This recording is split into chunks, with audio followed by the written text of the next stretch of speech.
오늘은 주식들 약간 움직이는 것만 간단히 보도록 하겠습니다. 우리나라 코스피 지수 어제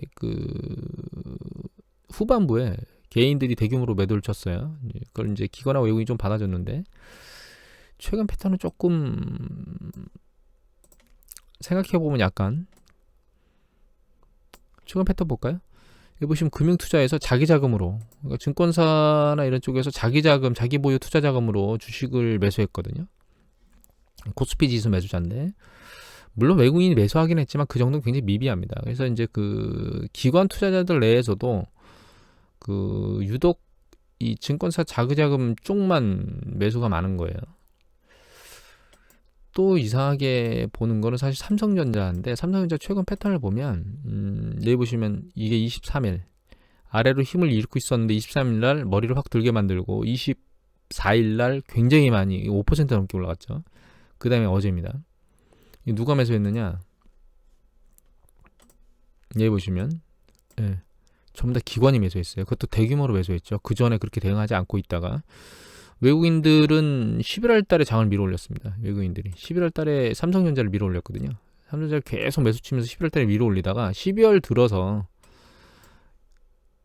초반 지나자마자 대규모로 삼성전자를 매도를 치기 시작했습니다. 쭉 매도 치고 있었죠. 최근 매수했는데 이 매수 금액은 오히려 28일 날 매도 금액 물량으로 완전히 다 소진되고도 넘었죠. 240만 줄 매도했으니까 그걸 전부 다 기관이 받았습니다. 지금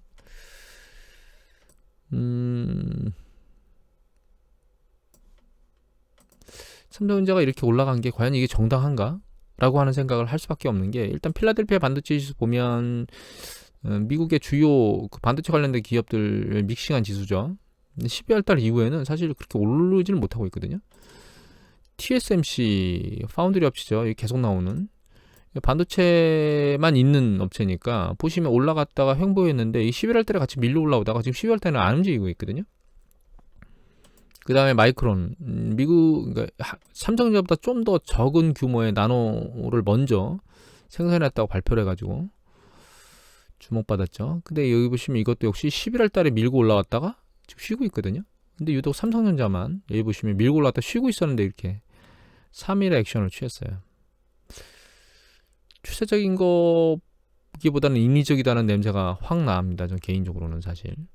이거 이외의 주식을 보면 반도체 관련된 주식, 인텔은 잘못하면 시장에서 없어질 수도 있다는 위기감에 몰려 있는 것 같아요. 애플이 맥북에서도 이거 자기네 거 쓰겠다고 그랬고, 마이크로소프트도 이제는 인텔 CPU 아니고 자기네들 걸 쓰겠다고 얘기들 하고 있기 때문에 시장에서 소멸될 수 있다는 생각을 하고 있는 것 같아요. 투자자들이 AMD, 인텔 대항마죠.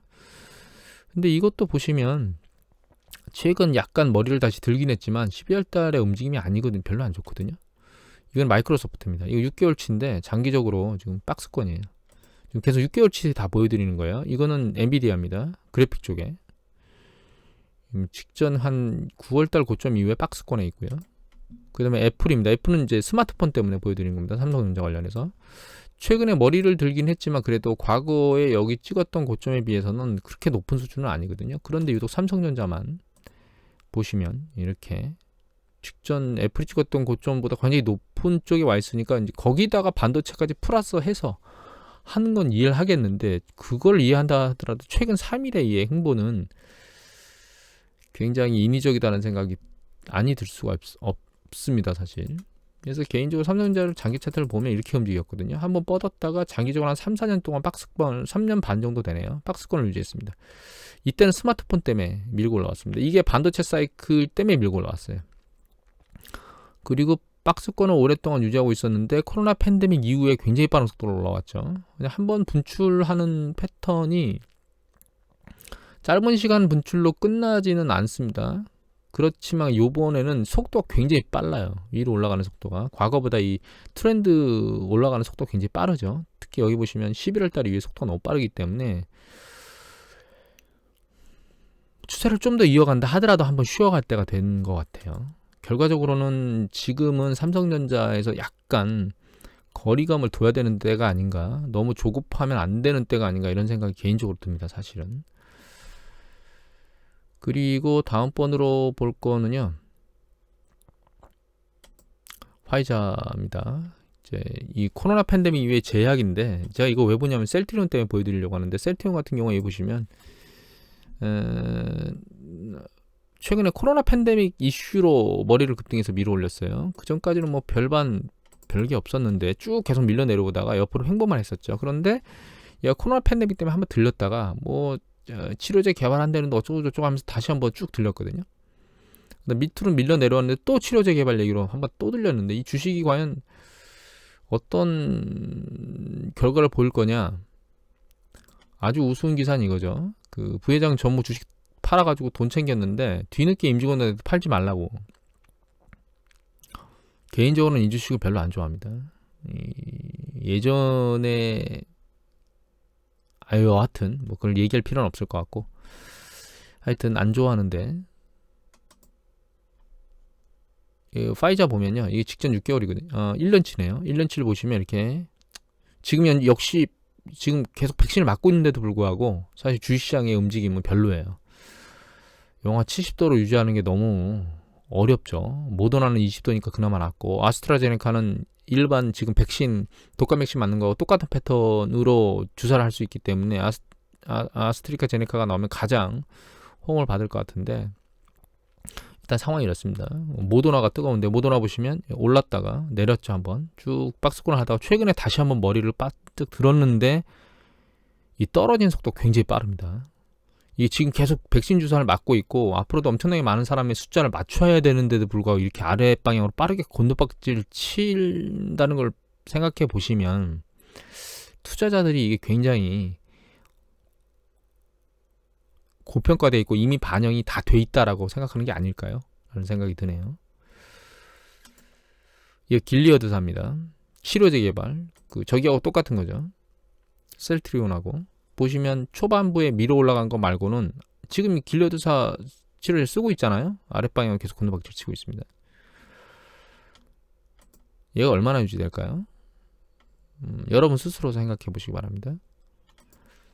그 다음에 이제 넷플릭스가 있는데 지금 이제 그 반도체 관련된 주가 뭐 클라우드라든가 이번에 저거 하면서 코로나 팬데믹 겪으면서 반도체나 이런 쪽이 클라우드나 이런 쪽의 모집 그 다음에 뭐 재택근무에 의한 뭐 그 노트북이나 혹은 데스크탑의 수요 뭐 이런 것들 때문에 그쪽 반도체 쪽을 한번 보여드린 거고 그 다음에 이제 코로나 직접적인 바이오 제약주 그 다음에 이제 그거에 의해 집콕하면서 혜택을 받던 넷플릭스. 근데 넷플릭스도 보시면 정점을 치고 나서 옆으로 박스권을 그리고 있어요. 줌도 굉장히 빠른 속도로 올라왔습니다. 그런데 내려가는 속도도 얘도 빨라요. 하지만 얘가 이게 직전 1년치죠. 얘가 내려가고 있고 얘는 오히려 모더나 직전 1년치를 보면 차트를 보면 이렇게 굉장히 빠르죠. 모더나 내려가는 속도가 줌 내려가는 속도가 훨씬 빠릅니다. 지금 하락 강도가. 줌이 그러면 잘 버티겠느냐? 여기 보시면 줌 한 펍에서가 600배거든요. 과연 줌이 얼마나 이익을 더 낼까? 그리고 이제 예를 들면 모더나 같은 경우에는 코로나 팬데믹이 끝나면 끝인데 줌 같은 경우는 끝난다 하더라도 지금처럼 화상이나 이런 것들이 지속될 수 있다라고 하는 그나마 가능성은 또 있죠. 그런 부분 때문에 이게 좀 상대적으로 덜 내려오는 게 아닌가 그런 생각을 하고 있긴 하지만 그래도 이게 너무 과도한 배수입니다. 600배면. 물론 이거 아마 TTM일 거예요. 직전 12개월 그 이익을 가지고 배수를 낸 걸 거고 그럼 포워드 P는 이거보다 낮아지겠죠. 그럼에도 불구하고 너무 고배수가 나왔다는 게 이제 투자자들의 심리적 상황이 아닌가 이런 생각이 들고요. 테슬라입니다.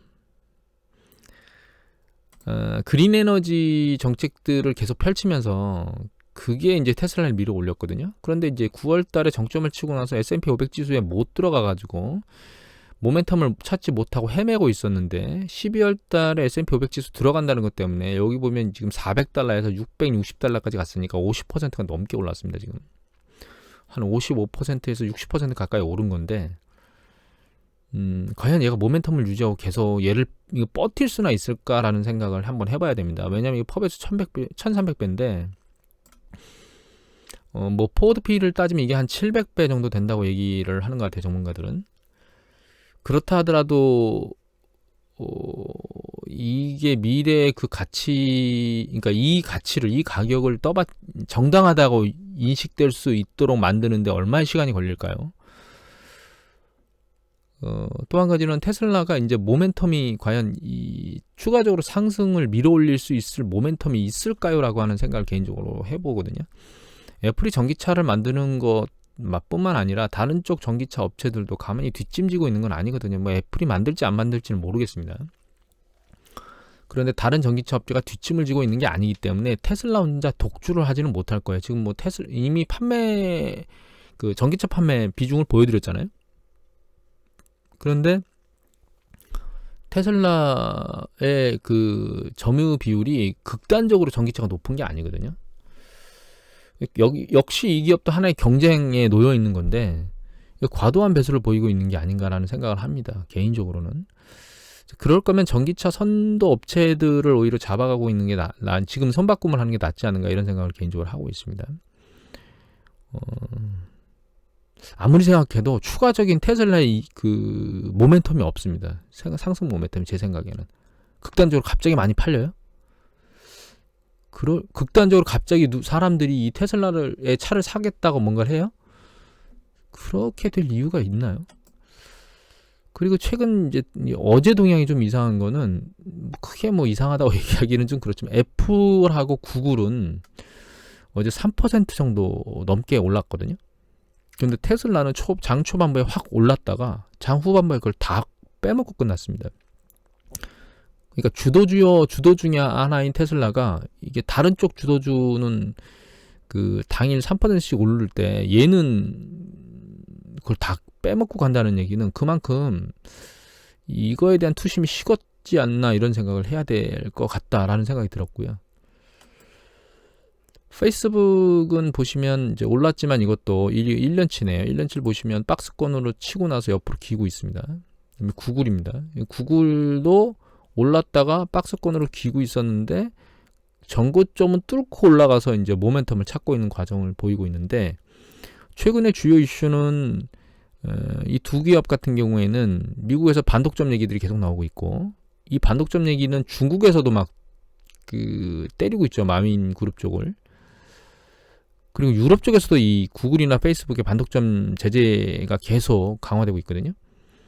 그래서 IT 업계 공룡 기업들이 반독점과 관련돼서 계속 소송을 전 세계적으로 그러니까 영업에 전 세계적으로 안 좋은 상황에 몰려가고 있는 게 아닌가라고 하는 생각을 개인적으로는 하게 되고 그게 코로나 팬데믹으로 인해서 이 기업들이 눈에 띄게 좋은 주식의 성과를 보이기도 했지만 그것들이 결과적으로는 수혜가 이쪽으로 몰린다고 하는 것들을 알게 돼서 그로 인해서 제재를 받는 그런 반작용이 지금 발생한 것 같고 이거는 주식의 상승 모멘텀의 악재가 아닌가라는 생각을 개인적으로는 하고 있습니다. 물론 이게 단기적으로 확 뭔가를 밀어내릴 수 있는 어떤 악재라고 생각을 하진 않지만 예전에 마이크로소프트사가 익스플로러 끼워 팔기 할 때 그 소송이 결과적으로 뭐 그 기업 분할이나 이런 쪽으로 이어가질 않고 뭐 합의로 끝났지만 추세적으로 그 이후에 성장 모멘텀이 떨어졌었거든요, 주식시장. 그런 부분들이 여기에도 영향을 줄 수 있다라고 하는 생각은 해봐야 된다는 생각을 하고 있습니다. 마지막으로 아마존입니다. 집콕 때문에 대규모로 인터넷 주문으로 가장 많은 이익을 봤던 아마존이죠. 하지만 이것도 역시 모멘텀을 상실하고 계속 옆으로 기고 있어요. 최근 추세들을 길게 보면 여기 다우 지수를 보면 이제 올라가는 속도가 점점점 둔화되고 있죠, 지금. S&P 최근 이제 끝자리에서 머리 살짝 들긴 했어요, 이렇게. 근데 S&P 500 지수도 크게 속도는 둔화된 상황이고 나스닥은 아직까지 빠른 속도로 올라가고 있거든요. 그런데 이 빠른 속도로 올라가고 있는 것들 중에서 주도주들이 힘을 좀 잃고 있는 이런 부분들을 생각해 보면 조급한 마음을 버려야 되는 게 아닌가 이런 생각을 하게 됩니다. 그러니까 지금 올라타는 생각을 한다면 그게 옛날에 올라탔던 사람들의 매도바지가 되지 않을까라는 생각을 해야 되는 게 아닌가라는 생각을 하고요. 이 주가 붕괴에 대한 얘기들이 스물스물 올라오고 있거든요. 짐 노조스나 뭐 마크 파버 이외에도 뭐 다른 전문가들이 주가 붕괴에 대한 얘기들을 계속 하고 있는데, 이 붕괴에 대한 얘기들은 결과적으로는 주식시장이 조정을 받지 않고 계속 올라가고 있기 때문에 이 부분의 얘기는 계속 나오게 될 거예요. 조정을 안 받고 올라갈 때마다. 근데 이제 문제는 그게 투심이 너무 강력해서 그 조정이 일어난 그 폭도 상당히 작고, 오히려 그게 일어나질 않고 있다는 것도 특이한 거죠. 그만큼 투심이 강하다는 겁니다. 그리고 지금 코로나 팬데믹이 다시 뭔가 재차 일어나고 있어서 백신을 맞고 있긴 하지만, 그런 과정 중에서도 지금 이제 봉쇄들이 강화되고 있는 상황이거든요. 그래서 경제 지표에 대한 부분들도 조금씩 안 좋아지고 있는 패턴들로 바뀌고 있는데, 일단은 아까 삼성전자도 그 말씀을 드리긴 했는데, 주식시장에서 약간 한 걸음 뒤로 물러나야 되는 게 아닌가라는 생각이 듭니다. 개인적으로는. 물론 올 한 해 계속 주식시장에 정신없이 그냥 묻혀 있으셨던 분들, 달려들었던 분들이 이익을 많이 낸 건 맞습니다. 근데 그분들은 이미 이익을 낸 거고요. 지금 들어가는 게, 그분들이 이익 낸 거를 그 데자뷰처럼 과연 되돌려 줄 거냐, 지금 달려 들어가는 사람한테. 그 부분은 좀 생각을 해봐야 될 게 아닌가, 이런 생각을 하게 되네요. 오늘은 그냥 주식시장 전체적인 부분에 그 섹터별로 코로나 팬데믹 이후에 주요 섹터였던 부분들을 쭉 한번 훑어봤습니다. 오늘 이것으로 마치도록 하겠습니다.